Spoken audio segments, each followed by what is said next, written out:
ضيوفنا الكرام، مرة أخرى من لبنان العزيزة، اسمحوا لي أن أدعو السيد خالد الراعي من تيار المستقل اللبناني فليتفضل.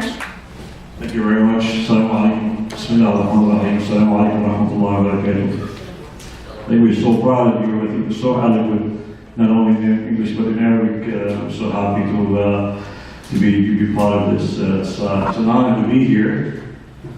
I should have say my word in Arabic, so for the brothers and not speaking Arabic. So just and I'll be brief, promise. But I just wanted to take the opportunity to thank to all the speakers.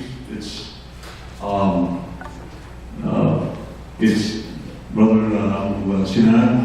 I think he did say absolutely the most important point. I think we need to learn a lot from that.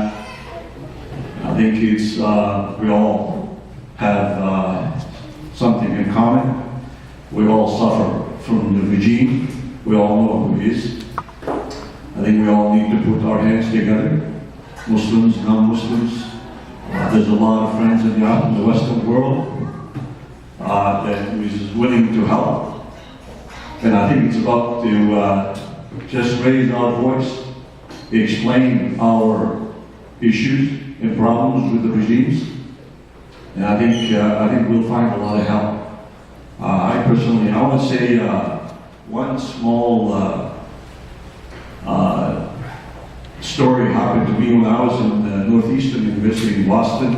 Just Brother Sinan reminded me of the story, and a brother from Palestine, I think he can share that. I'm just I want to tell you that story, and we can all learn from that.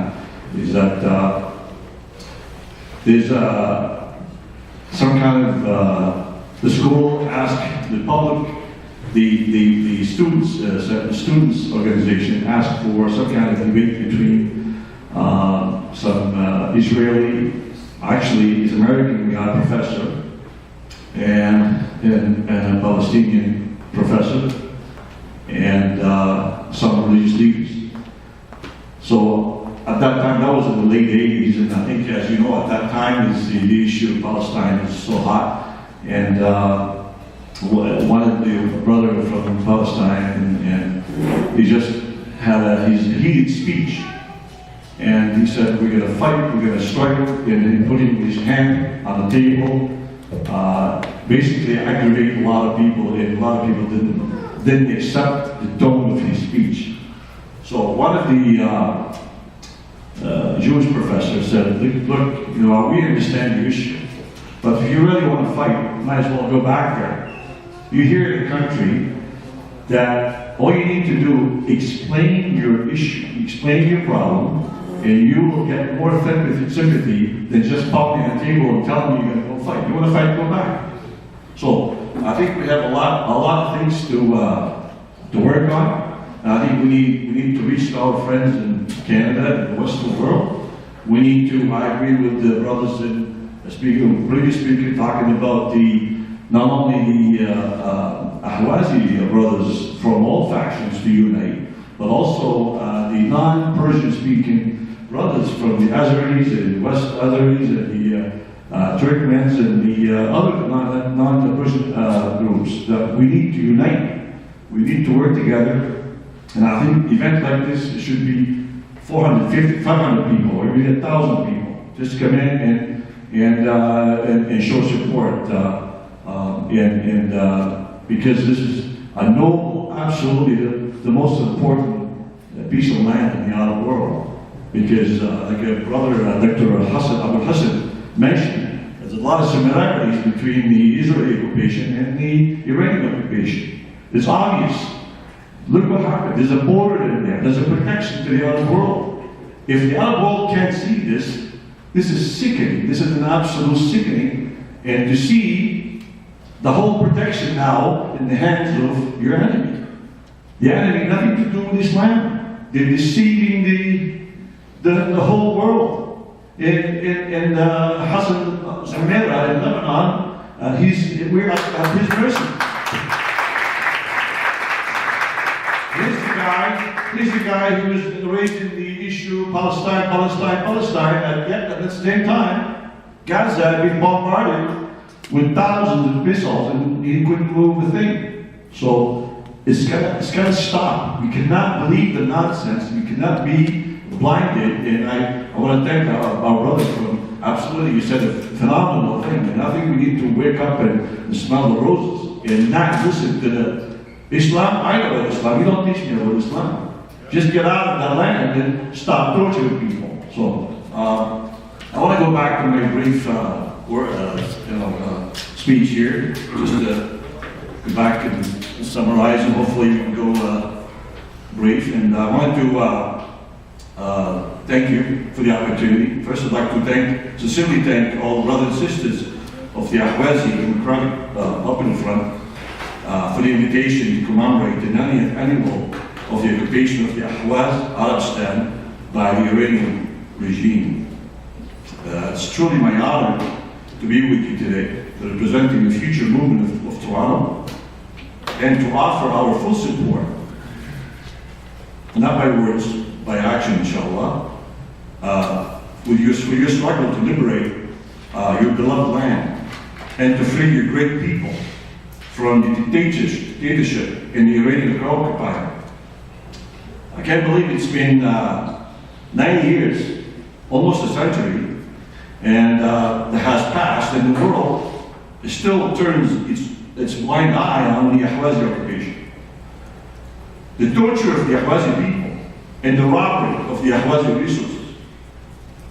The whole world knows that despite multiple resources of economic opportunities, like brother says, the Ahwazi, including oil, gas, fishing industry, agriculture, and many other industrial sectors, the biased occupying regime has seized on these resources and opportunities by granting them to the Persian settlers. They systematically exclude the Ahwazi Arabs from having access to jobs and businesses, and even restricted the majority of them who are depending on the agriculture by confiscating their lands, limiting water for irrigation, and diverting water to central Persian regions.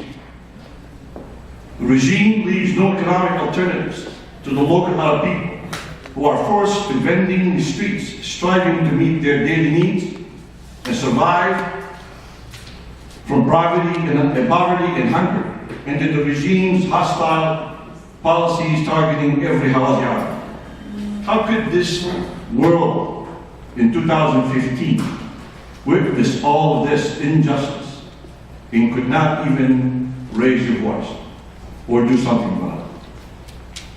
There's a lot of horrifying stories related to the prosecution, imprisonment, torture, and killing of non-Persian ethnic groups who are strugglers for freedom and democracy, such as the Ahwazi Arabs, the South Adaris, Kurds, Turkmens, and Baluch. Scientists, educators, cultural activists, human rights activists, political leaders, even farmers and fishermen suffer on the hands of the barbaric Iranian regime. Dear friends, I think there's always a light at the end of the tunnel. Occupation, dictatorship, proven eventually will end. Only with the persistence of your struggle, all of us, and demand for freedom. As we all know in Arabic, لا يضيع الحق وراءه طالب. So we need to continue and be persistent, like you guys do. There's many signs that the mullah's regime is weakening. His long arms of destruction are being cut. They are being cut in Yemen, as you all know. And soon, inshallah, in Syria, in Lebanon, and inshallah, in Ahwaz. Inshallah.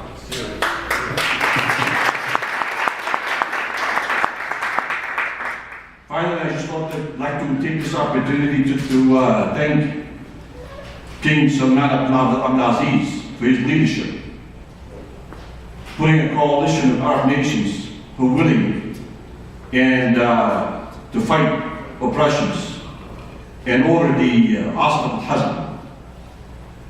We also call on his leadership to take action to help our brothers in Arab stand and strengthen the Arab nations in face of evil regimes like the Iranian one. Thank you. Thank you.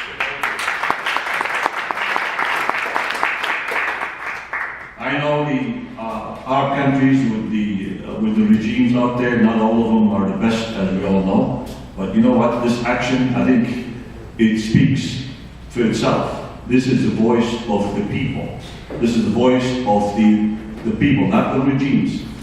This is, and you can tell when the Asad Hajj started, you can see the social media was on fire. You can tell a lot of people loved it, not for revenge. It's just to take our rights back and stop the aggression, stop the arm of the Ahtalut, like we said in Arabic. Arabs everywhere in Syria, in Lebanon. You know, in Lebanon we suffered. We don't have an occupation, but we don't have a life for the last 25 years.